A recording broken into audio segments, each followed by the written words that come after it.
Now the Cowboys need a coach, and there's a guy out there. My team needs a coach. Your team needs a coach. Now the Cowboys need a coach, and there's a guy out there in Ben Johnson who's the hottest candidate. So 60 seconds on the clock. Please start it on the crazy reports on Ben Johnson apparently wanting to go work for Tom Brady and the Vegas Raiders. Listen. There's way too much smoke around this. See all the headlines that are out there, and I'm like, okay, I can dismiss it. It's off a beat reporter that's locally. I subscribe to The Athletic. They're great. Pro Football Talk, maybe they're aggregating the same report. And then Ian Rappaport comes out and drops a nuke and says there does seem to be an acknowledgement that Ben Johnson is the leading candidate for the Raiders job. He goes on to say, and it's expected that he will accept the job. The Bears want him. Everybody wants him. Dallas wants him. I get believing in yourself. I get believing that you can overcome any mountain, climb to the summit, all that. But if he chooses, after passing up the Washington job, turning down interviews, to not work with Caleb Williams and say, I want to go against Harbaugh, Peyton and Reed, Herbert, Nixon, Mahomes for a 4-win team that had no quarterback, there's confidence and then there's delusion. If Ben Johnson chooses to go to the Raiders, I will then be glad that he didn't go to the Bears. And to be clear, I badly want you to coach the Bears, but if you choose the Raiders, you're insane. Welcome to the Put On Waivers Media Group, home of the Put On Raiders podcast and the Student Body Right podcast. This is your place for the best breakdowns and the best insight for those who fight on and bleed silver and black. Now, here are your hosts, Dwayne Douglas and Ryan Holmes.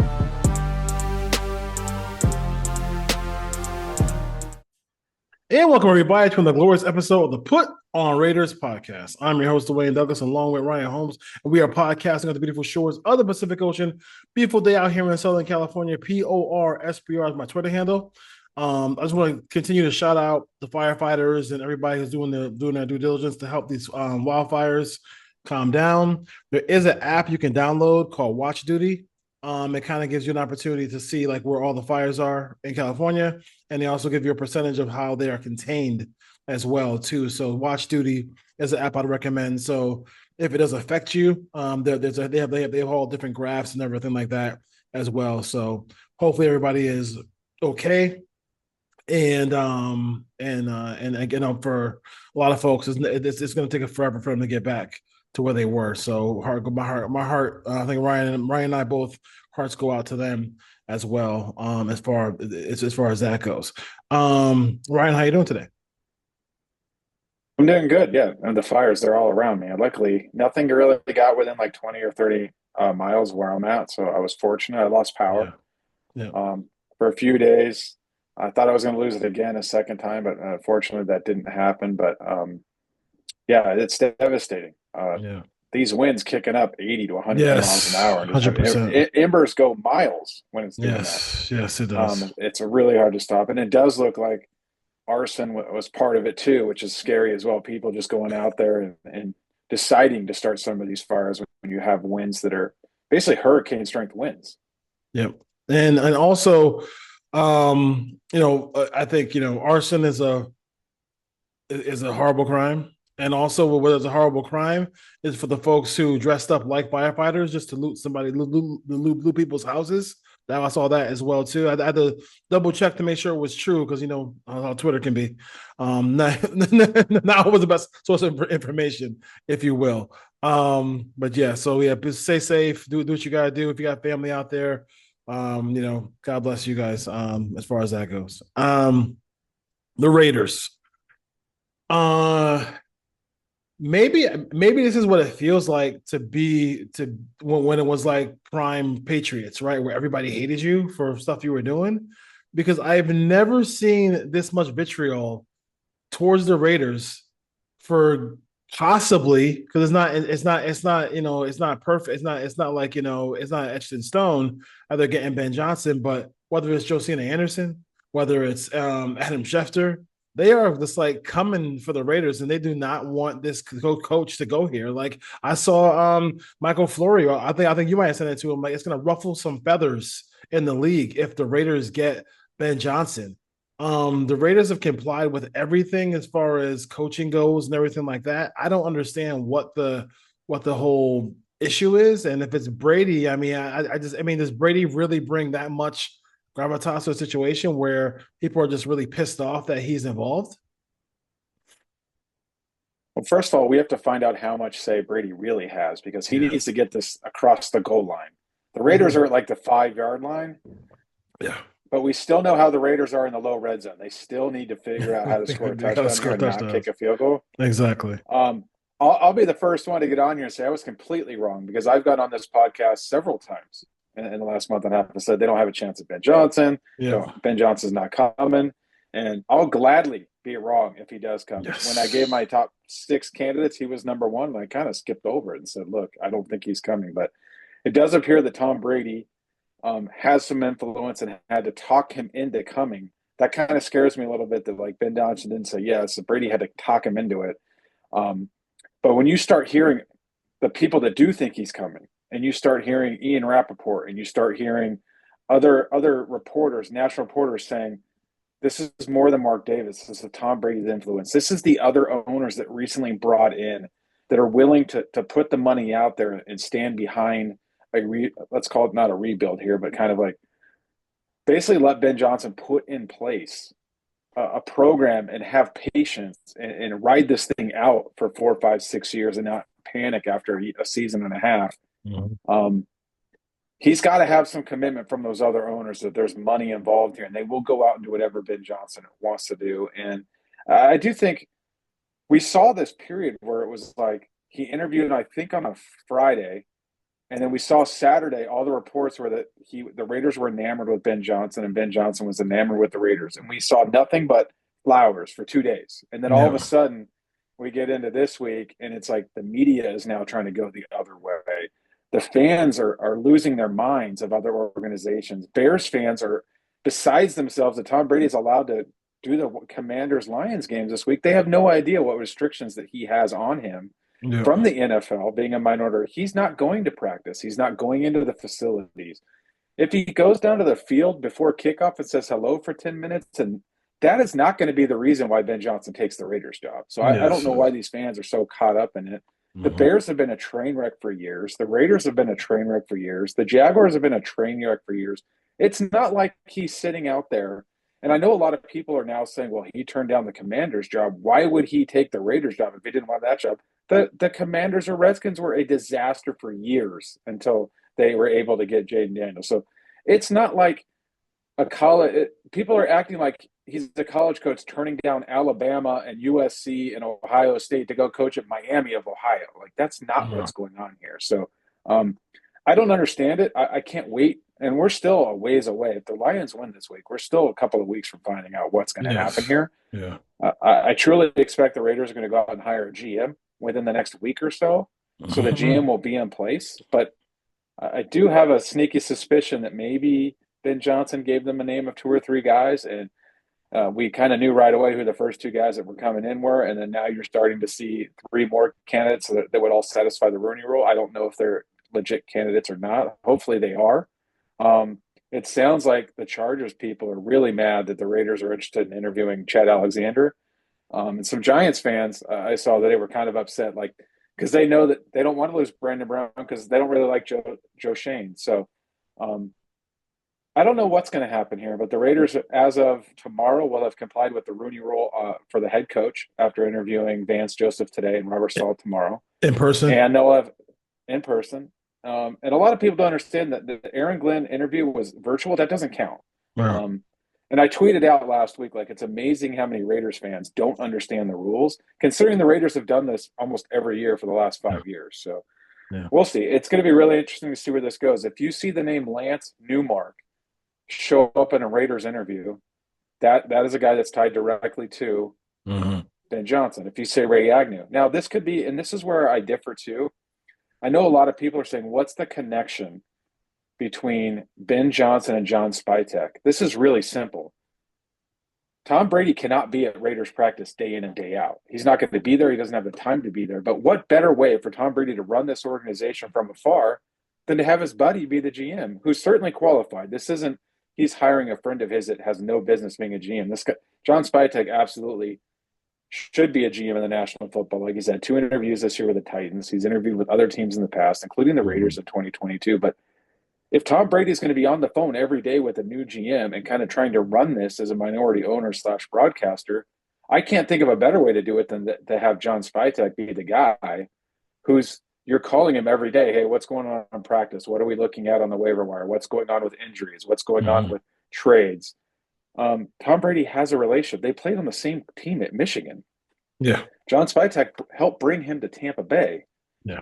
So we'll see. If it's not John Spytek and they decide to go another direction, maybe Ben Johnson is not on board with that. He wants his guy. But if Tom Brady has that much influence where he can get Ben Johnson and get Ben Johnson to come with John Spytek, which is Brady's guy, that'd be unbelievable. Yeah, I mean, listen, it's all out there. But like you said, like we're literally the Seattle Seahawks versus the New England Patriots in the Super Bowl. And we got to score a touchdown. So we all know how that end up going. So we have to make sure we actually score in a situation. Like when you have this much, it's almost like it feels like a foregone conclusion. It's not a foregone conclusion until it's signed on paper. But it's kind of going to be like a shot in the arm if we don't get it. If we don't get him now at this point, it seems like it's really like they had a great little bromance and they had a great conversation, and it sounded like that put the Raiders on the map. It doesn't sound like it's going to be like people saying that maybe he's using the Raiders to go get. He's gonna command dough no matter where he goes. People know what it's going to cost to get Ben Johnson. So like this whole like he's going to play off the Raiders, he'll get another job. I don't think that's the case at all. Also, Josina Anderson, I've followed Josina Anderson for a long period of time. I never seen her take time out in this situation to be like, hey, in my opinion, I think the Jags would be the best job. Like she was always a defender of Antonio Pierce. I think that I've never seen a reporter do that for any head coaching job. I've never seen him do that. And also, if you look at, I knew something. I should have caught on to it at the point when it happened. But and on other shows we talked about it. But I never seen Adam Schefter when he was on doing the fired or not head coaches. When he got to Antonio Pierce, he went out of his way to say, "Oh, they never got him a quarterback. Oh, that wasn't Antonio's fault." You you made the remark that you could say that about everybody who was on that list, but he made a point to say it about Antonio Pierce. And I didn't think about it. Didn't think about it then, but now I think about it now. And then him going this whole thing about like, oh my God, like why is he going there? I mean, McVay walked into a division where Bruce Arians, Pete Carroll and Mike Shanahan, and how that turned out. Like, what I'm saying? It's not the end of the world when you walk into a division with quality head coaches and quality quarterback play. Like it really isn't. I think what's going to get this across the goal line, and I think the one thing that people haven't been talking about, except for Mike Florio, the rumblings around the league, is who's going to pay him the most. If all these are bad jobs, which right now they are. They are. The Chicago Bears have never, that I know of, paid a coach towards the top of the market. Yes. The Jacksonville Jaguars are not that team either. And if it comes down to it, and the reports we've heard, depending on who you want to listen to, is somewhere in the 6 years, $90 to $100 million. This is going to blow the John Gruden contract out of the water. And teams are mad at the Raiders for giving Gruden 10 years, $100 million. But when you look around the league, and I had a conversation with another person today about this, when someone's like $10 million a year for a coach, and it's like, look around the league. There's at least 10 guys probably making that when you start naming off the top coaches in this league. And a lot of people, and I've seen Raider fans push back saying, well, Ben Johnson's never been a head coach. Like, we don't know if he can win. But like, if you're trying to strike gold and catch lightning in a bottle with an offensive coordinator, this is probably the best one that's been on the market since, I would say, McVay and Shanahan, 7, 8, 9 years ago, however long that was. And he might not be, but you're not, that guy's not going to go to the Kyle Shanahans and the Sean McVays, and it looks like the Kevin O'Connells, like the offensive coordinators that go and then they make it big, they never become available for a long, long time. So like if the Raiders are going to do this, what's going to get the ball into the end zone is Mark Davis and that ownership group being the ones that are willing to pay the contract to get him to come. Because I don't think the other two organizations are going to pay what the Raiders are going to pay. And there is no quarterback here. We all know that. But that doesn't stop. If they're going to say we're going to give you 6 years to build this thing, and we're going to give you time. And we know you might not be able to get the quarterback in 2025, and we're not just going to fire you. He may want to stay around, and it's based on him and Tom Brady and that relationship and what they want to do moving forward. I do find it interesting as well. I know you brought up Adam Schefter, that all of a sudden, out of the blue, we heard that the Raiders never made a call for Jaden Daniels, and that's got to be Antonio Pierce's side leaking that to the media. And then Vic Tafur immediately shot it down today and said that's not true. They absolutely did make the call, and they were told they were moving the pick. So look at Vic. Look at Vic coming through. We don't know what's true and what's not true. And then we got two random Washington Commanders podcast guys saying stuff. Ben Johnson wanted Sam Howell and didn't want to take a quarterback too, and that's why he didn't take that job. Like that, we've never heard that. Like, there's no way that's true. You got to remember, everyone has a side to this, and everyone has a way they want to spin it. And you have to be smart enough to read through some of this stuff. That and in today's day and age of social media, people say whatever just for clicks. Yes. And we see there's Raider beat writers that release 15 articles a day that say breaking all over all of them, and it's stuff that's not even news. So I don't know. You got to be careful what you want to believe. And whatever side of the fence you're on, 99% of social media is going to believe the side that they're on, even if the facts don't agree with that. Yes. It takes a while for stuff on social media to have that little blurb that says this information is not factual. And you know how much stuff in professional sports goes on behind the scenes that never gets out there, that's true, that no one ever hears about? Yeah, you would know more than me, but yeah. Most of it. There's a ton of stuff that's going on that never gets out. And then, you know, I don't know. It's just crazy that people grab one little morsel of some random Bears blog 75 tweets something, and all of a sudden it's gospel. Like, no, that's not how this works. No. I do think that somebody in the Bears room, somebody in one of these other teams' rooms somebody's gonna say, when the number gets put out for Ben Johnson, they're gonna say how much? Because, you know, and they're gonna say, and somebody in that room is gonna say that, because they're gonna say, you know, where the plaques at? Where the trophies at? Like, he's never done it before. How do we know that we're not hiring Josh McDaniels? Like, stuff like that. Like, you know what I mean? Like, so there's some, and it's, I think some of it is, you don't know. So yeah, some of it is 100% fair. Like, we can't sit there and say it's not. I think the one thing about it that really, for Raider fans, is like, I can't think of a time that, like, there's always been number one candidates, Ryan.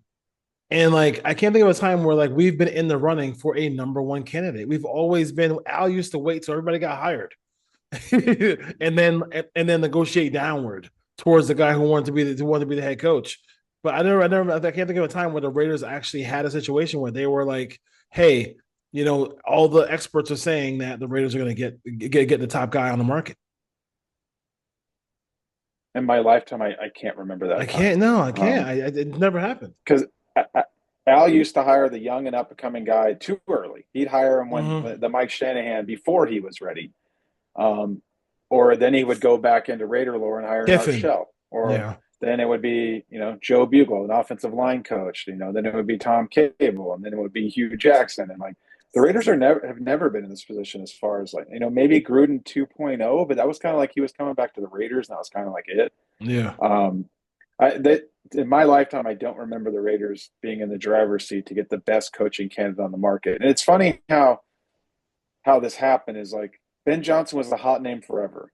And then Mike Vrabel came available, and Vrabel went to the Patriots. And now everything you read online is Vrabel was the number one candidate, and Ben Johnson's kind of like the consolation prize, when that wasn't the case 2 weeks ago. But it'll be interesting to see, because I don't expect the Raiders, and if you just read the tea leaves, and I'll say it again, like, there's a reason why the Raiders brought in two minority candidates. You know, it is what it is today and tomorrow. I don't think either one of them have a chance to get this job. Then you're going to start. That's why. And then you started to see the GM candidates come in, and minority candidates were 3 of the 5 guys that you saw. And then what they're going to hire the GM next week. Mark the tape, and then the GM will be present for the second round of interviews. If Ben Johnson takes a second interview with the Raiders, he's taking the job. Yes, that's just a formality at that point. And I'm like, listen, and because on this program we do not want the Chiefs to get the three-peat. I'm gonna hope the Lions go as far as they can. Because I think the Lions have a really good shot of beating them. I want the Chiefs to have to go through every possible situation. I want a Super Bowl winning offensive coordinator taking over my team. I have no problem with that. Hey, but maybe he'll get the Buddy Ryan treatment, and they'll carry him off the field. It's funny because like in their interviews, they both sound like they're gone, like Glenn and Johnson. And I think the Lions. I was on a space the other day with a Bear fan. Shout out to Duke. And he was talking about they're never going to be able to do. I'm like, dude, like they've been.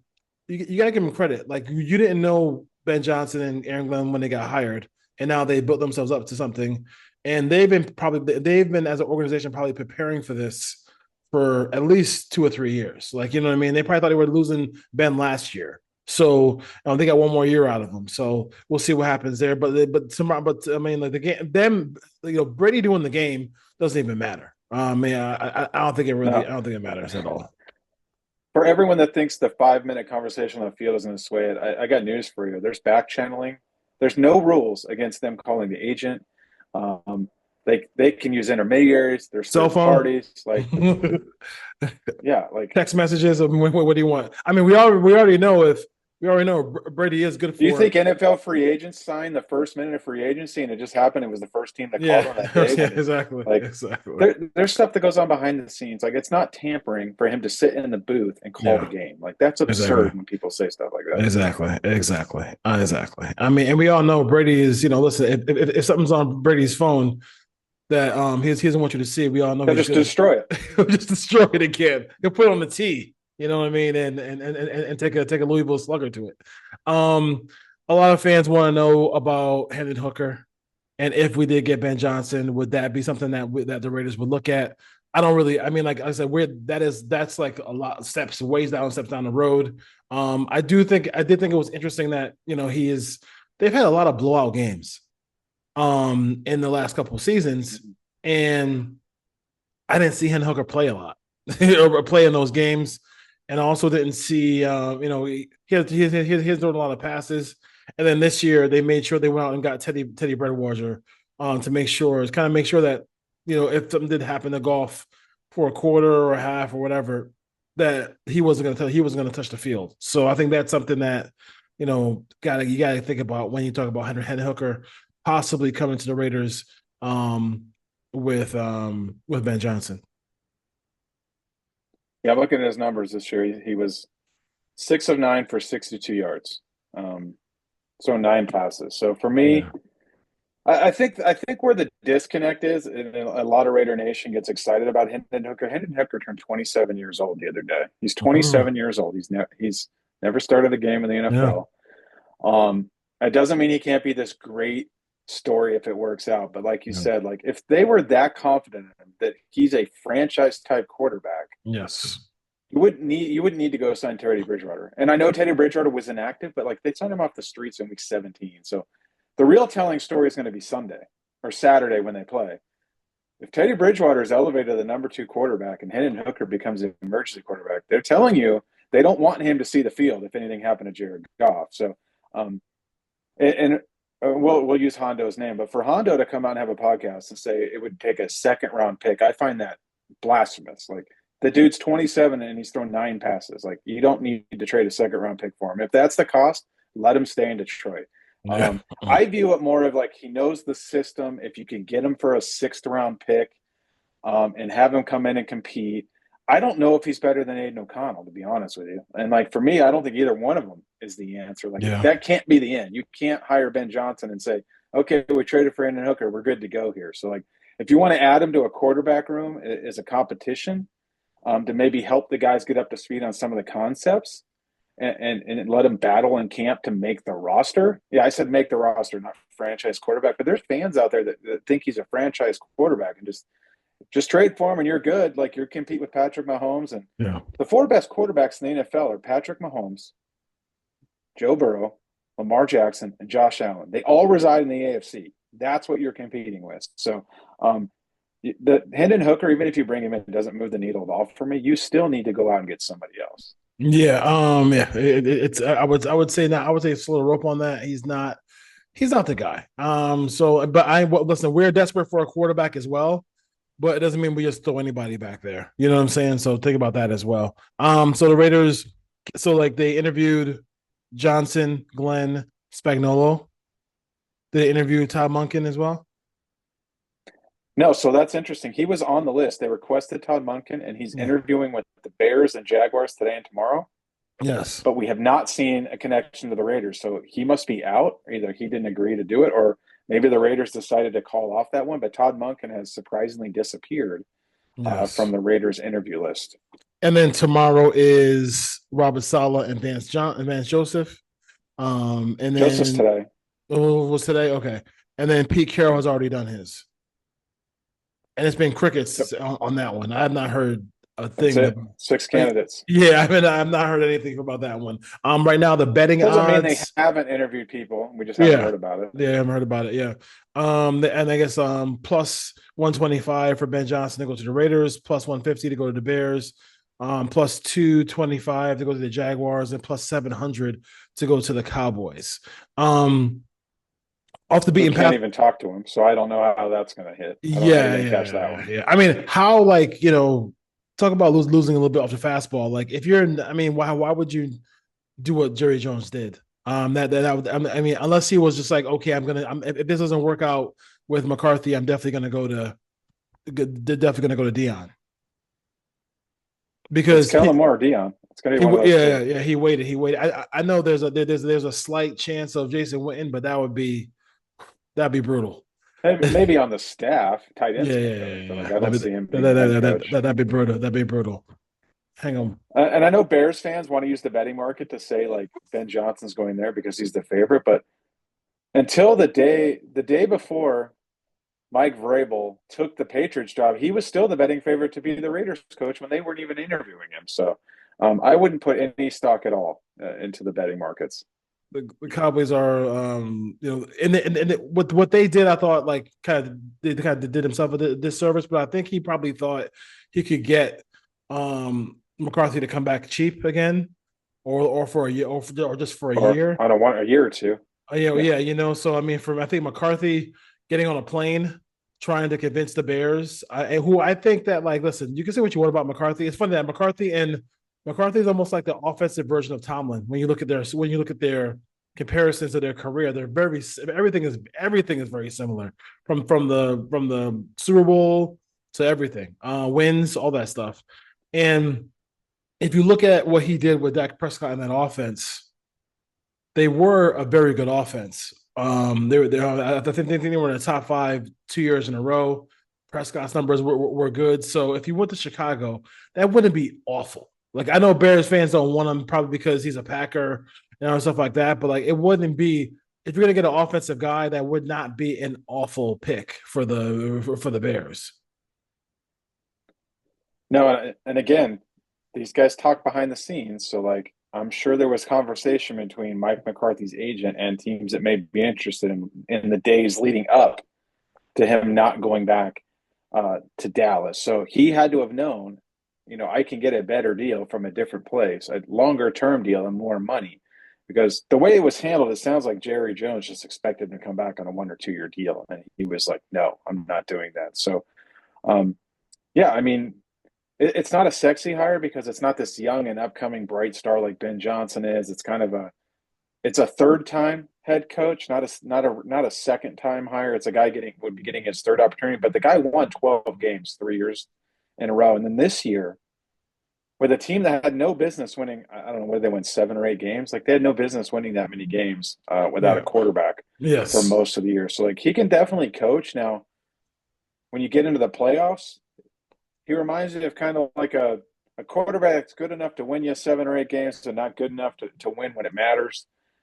He hasn't really shown that. And he had Aaron Rodgers for a long time and won 1 Super Bowl. So, you could do worse. Like you said, he could probably go in there and help that offense and help Caleb Williams and run more of a West Coast system to help him out. And we'll see.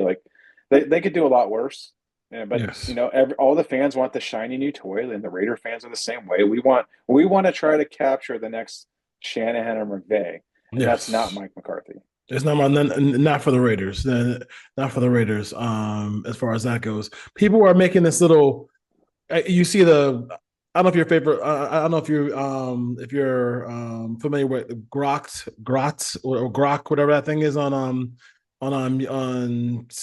Twitter. You can Twitter just X. yeah, go to I don't X. even touch it. Yeah, touch it. Yeah, but it's AI. You can put in a combination and they get these pictures of it, and everybody's doing these pictures of like the Al Davis with the white suit on, or with white jumpsuit on with the glasses, and then you I have saw Tom that. Brady doing the same thing. Is there something to like I think people are kind of excited that he's like doing like he's like maybe this like little bit of a rebel Maverick type doing this stuff for the Raiders kind of out of nowhere. Like I didn't know what kind of like I said like we said about it. We said like the proof is in the pudding. We are a production based podcast. Like we gotta if you get me to the 1 yard line, you got to score. So Tom has to finish this, but it does look kind of cool when for that aspect if they're able to pull this off, and he kind of just does this whole thing almost like a little bit in the style of Al Davis, like just like people are crying about it on the Dan Patrick show about him being able to do this and do that and broadcast games. And he's hard at broadcasting games. He should worry about that. He shouldn't be an owner, part owner, stuff like that. What are your thoughts about his that part of it? I think part of it's sour grapes. Like every team in the Yes, league could have brought him on as a we part-time could owner. The have. Raiders decided to do it. So kudos to Mark Davis. This reminds me of, I'll do wrestling terms. This reminds me of Hulk Hogan.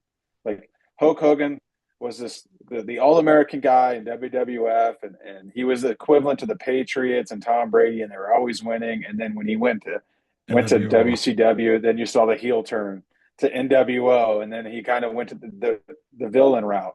And that's kind of how like Tom Brady is being played out there now. So, um, yeah, I just dropped an NWO Hulk Hogan reference, but that's kind Yeah, of like that's what what it it is. is. Like, That's what it is. Yeah. as a Raider fan, it doesn't bother me if they win. I don't care who's in charge. Like, I Yeah. just want to Yeah. win. Like, it's been years.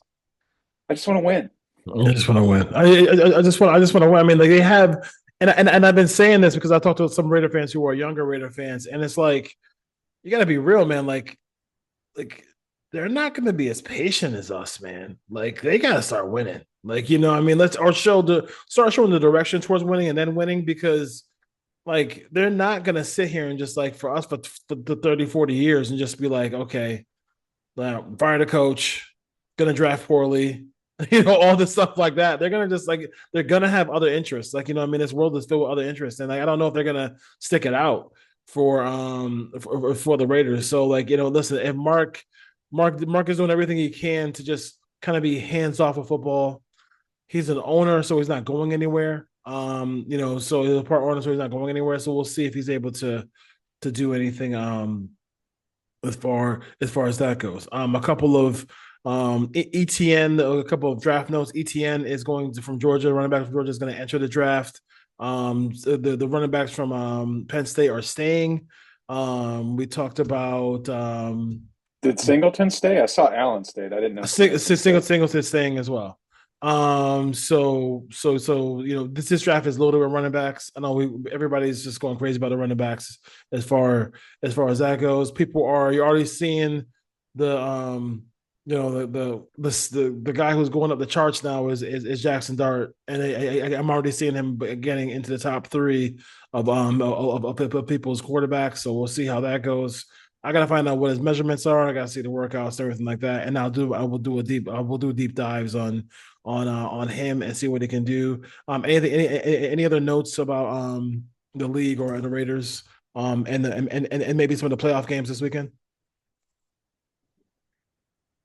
Yeah, I wouldn't get carried away with the Jackson Dart. Like I've seen enough of him that I'm not a huge fan. Again, I think he's a low end starter backup in the NFL. I don't think that you can compete with those other four quarterbacks that I mentioned if you draft Jackson Dart. I do think that because there's not a lot of quarterbacks in this draft, again, it's something we talked about all last year and all off season. that I wouldn't be surprised if the Raiders tried to go the veteran route before the draft. I wish the draft was before free agency. I don't, but it's not. But I hope that someday, at some point in the future, it's flipped. I like to be able to go into the draft and get creative and do everything when teams haven't filled holes. So you just really go get the best player, and then you can fill needs in free agency. But I just keep thinking about Geno Smith, and I think Geno Smith and that offense with Ben Johnson, if somehow they could get Geno Smith from the Seahawks, and albeit it's not a long-term answer, I know it's only for a couple of years, but he's a highly productive quarterback. I know he's in his mid-30s, but I would rather go that route than try to go get a Hendon Hooker or try to go get a Jackson Dart, because I don't think that they're going to pay Geno Smith what he wants. And the Raiders have a ton of money right now to burn. Like if they could go that route or try to find another veteran, not the Sam Darnold route, but if you could find another route to go and then draft a quarterback later on, because Jackson Dart's going to move up. You're probably going to have to take him if you're the Raiders with your second pick. I've seen mock drafts that have him go in the top 15. I've seen him going in the second. I've seen him going as late as the fifth. It's all over the place right now.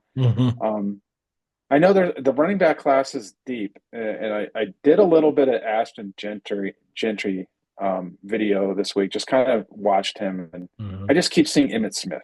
Like I just see Emmitt Smith when I watch Gentry. Good line, physical, compact guy, can break tackles, and hopefully he's durable enough it can last. And like, if the Raiders traded down, I wouldn't do it at 6, but if you could trade down and get multiple picks and set yourself up for next year, because if the Raiders don't like any quarterbacks in this draft, they don't have to stay at 6. Like, hopefully they have the foresight to say, you know what, let's move down. Let's pick up another one for next year. Let's pick up some extra picks and see what we can do. I wouldn't be against that. And I'm a big, I don't love running backs in the first round, and especially not a deep one this year, but I'm starting to go to if you can't get Sanders or Ward, I'd potentially look at trading down and just trying to pick up picks. Yeah, it's possible. And let Ben Johnson build this team. Yeah, it's possible. I mean, I don't know if Seattle – is it true because Seattle is just Seattle is closing in on Kubiak from the Saints to be their OC. So that's it's not final, but they are closing in. They're close on that one. So yeah, it is. I mean, he wants a new contract though. That's the issue they're going to have in Seattle. Yeah. So yeah, that's true. But Geno Smith would be an option. What if he comes from Dallas, what do you think about is he gonna try to are they gonna try to move Dak Prescott? Is that what they're gonna try to do there? They can't. So so he knows he's not coaching his son, right? When he comes over there? The dead cap hit to trade him is $103 million. Yes. Good luck. That's half your cap. And if you wanted, let's look at the other, that's the trade route. That's the easy route. If you released him, which they won't do, but just for argument's sake, if you released him, it's $150 million. It's like $151 million dead cap hit. Now you could spread that out, but you can't take $80 million over 2 consecutive off seasons. It's going to be theoretically impossible to move Dak Prescott. Yeah. So as long as he knows he's not coaching his son, I think it's fine. I think Dallas does have some pieces there, but I'm not sure if they're good enough to beat Philly or beat we'll see what Washington does in the offseason. But yeah. The last thing I would say is for the playoffs here. What are your thoughts about the playoff? Some of the playoff wins here, the playoff games here, and then we can just kind of roll through real quick. I think we both probably KC is going to be a lock to win that game, unfortunately. I think the defense is closer, playing really well, and they have really good defensive line, and they're going up against a questionable tackle. I just think at the end of the day, Mahomes is going to make enough plays. I think it's closer. I think it's close though. I think it's going to be a game in the fourth quarter? Here's a question. Stroud has struggled the last 2 months of the season, and they had that play where the ball went off of his shoulder pad, the snap, and then he rolled to the right and then he threw a pass. You see that happen a lot. The defense stops when that happens, and then somebody ends up getting open. It seemed like he's kind of clicked and got things going. Do you think? I mean, do you think he could play? Do you think that's he could play well in this game? With a blitzing style, tight man to man coverage that the Chiefs have. He's got to use his legs more, like he did last week, and Yeah. like we saw him do at Ohio State against Georgia. They have to run the ball. Joe Mixon averaged something like 43 yards a carry over the last 4 or 5 weeks, but then he got loose last week. Yeah. I think he had 91 yards in the second half, something like that. I know a lot of people want to say CJ Stroud has struggled and the numbers aren't the same, but we have to remember he lost Tank Dell, he lost Stephon Diggs, and he missed Nico Collins for a good chunk of time. So it's like he missed his top three weapons for a long time. He has the talent. If they can run the ball, and then if they get into some of those blitz looks and they get one-on-one and they win those, if he can get the ball to Dalton Schultz, if he can get the ball to Nico Collins down the field, the weakness of the Chiefs is their corners and their offensive tackles, and that's kind of hopefully that the Texans can attack those weaknesses, but they're going to have to play a near perfect game on the road to beat Kansas City. We got to remember, Kansas City did not blow a ton of teams out this year. They played close games all season, so it wouldn't surprise me for this to come down to a kick late in the game, like Kansas City's done all season. Yeah, I mean, and then a lot of folks are it's either you take Kansas City or the field, and I'm taking the field. Nobody, and then no team has won three straight. Buffalo and Baltimore Sunday. That's probably the game of the weekend. Everybody wants to see the two guys who are battling out for MVP. It looks like it's going to be like both games in Buffalo and Philly could be like really snowed in. Thoughts about this one? I just don't. I mean, this seems like Cook versus Henry in this one, and then I think it's an underrated part of this game. But then you got these two quarterbacks who one can run you over like Cam, and one can just run by you like Vic. It should be a fantastic battle between these two. It's supposed to be 9 degrees. Don't really stop, cold. Jesus Christ! I can't. 9 degrees. It's an interesting matchup because Buffalo's problem is stopping the run defensively, and they want to run the ball in Baltimore. And when you flip it over, they want to run the ball with Josh Allen and Cook, but you want to take advantage of the pass defense of the Ravens if you can get the tight ends out, if you can get the ball into Shakur's hands, if Amari Cooper can show up and let Josh Allen do his thing. So Buffalo's going to have to be really patient and stick with the run and then take shots when they can. They can't fall behind. I think the weather is going to be a big factor here, and I just think Buffalo playing at home, and I know Baltimore beat them earlier in the year. I think it comes down to the health of Deion Dawkins, the left tackle. If Deion Dawkins is healthy and he's playing like he can, I think Buffalo's got a real chance. If he struggles, because he got hurt last week, he had that shoulder stinger. We'll see what happens. I'm really against the 7-team playoff. The more I think about this, like for Buffalo to be the number 2 seed, the number 2 seed used to have a bye. I want to go back to where the 1 and 2 seed have a bye, and then we'll just play 2 wild card games for each conference. Like making the number 2 seed play 3 games, I don't really like that format. And a lot of these games are blowouts. Like the playoffs weren't good until you got into like the Commanders game, Bucks game. Like it was like the first couple rounds of the college football playoff. It's like, do we really need that 17? Like, we'll see. But I do think Buffalo finds a way to win it at home. I think that's the deciding factor is 9 degrees. They're at home, and I think it's going to be turnovers. And I just trust Josh Allen a little bit more in this game. Detroit, Washington. Hopefully, future Raiders head coach calling plays there for the Lions. They have been, Destiny's darlings out there in Washington. Man, they've been on. It's been a fun ride for them, no question about it. They've been in some of the most entertaining games all season. Washington's. So now you got the sleeping giant here who's been resting up, getting ready to go. David Montgomery's back. I like the Lions in this one. I think it could be close to the beginning, but then they'll pull away. Late third quarter, fourth quarter. What thoughts about the Commanders and Lions here? I think that building is going to be electric for the Lions to be the number 1 seed and have a home game. A little bit. I don't see it being particularly close. I think it's a comfortable double-digit win by the Lions. I do think, though, they've been playing so much man coverage in Detroit, and they don't have a lot of elite pieces on defense. They're kind of just getting by with blitzing and playing man coverage that Jaden Daniels can get loose and run that ball, or if he can get one-on-one outside with Terry McLaughlin and throw the ball down the field, or Terry McLaren, that they could hit for some quick strikes. But they're going to have to make big chunk plays when they have the opportunities to stay in this. And I just think, that's a sleeping giant with how good that Lions team has been. That offense is really hard to stop. Now you got two good running backs, the tight end, Monroe St. Brown, the offensive line, and kind of, I think Washington's defense has overachieved all year, and I just don't think that they have the personnel to stop this Lions team.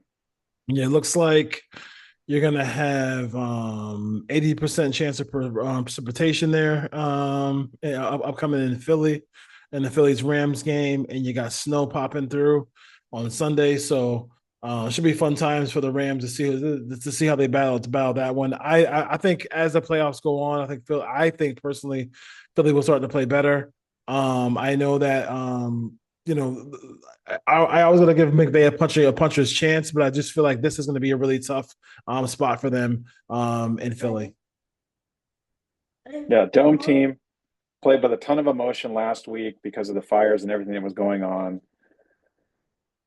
I think it plays in Philadelphia's favor if the weather's bad, because then they can just turn around and hand the ball off to Saquon Barkley, and they don't have to ask Jalen Hurts to do anything. If this game was played inside in LA in a dome or better weather, I might lean the Rams here because that defense is playing lights out. Yeah, I just think it's going to be a low scoring game, and I think Saquon Barkley's the difference in the game, and I think Philly's going to squeak one out here. I think this game's going to be close the entire way. Yeah. Listen, I get that, Saquon. I get that you're really selfless and all that stuff like that, but people want to see you run and score touchdowns, man. Just go score a touchdown, bro. Go touchdown. I know fantasy's over. Like, I already won the championship, so I'm good. But you go out. You play to win the game. Just Herm Edwards would say. I know. Just go score. It's always fun to see him go score. All right. Anything else? The GM situations are like Brendan Brown and some I think Sheldon from the Steelers. Sheldon White, Brandon Brown, Chad Alexander, John Eric Sullivan, who was a finalist in Tennessee, and then John Spytek, who's also a finalist in Tennessee. Those are the names we have right now. Like I said, if we see the name Lance Newmark show up, then we know it's a Ben Johnson show. All right, Ray Nation. We'll see you next time. All right. Take care. Take care.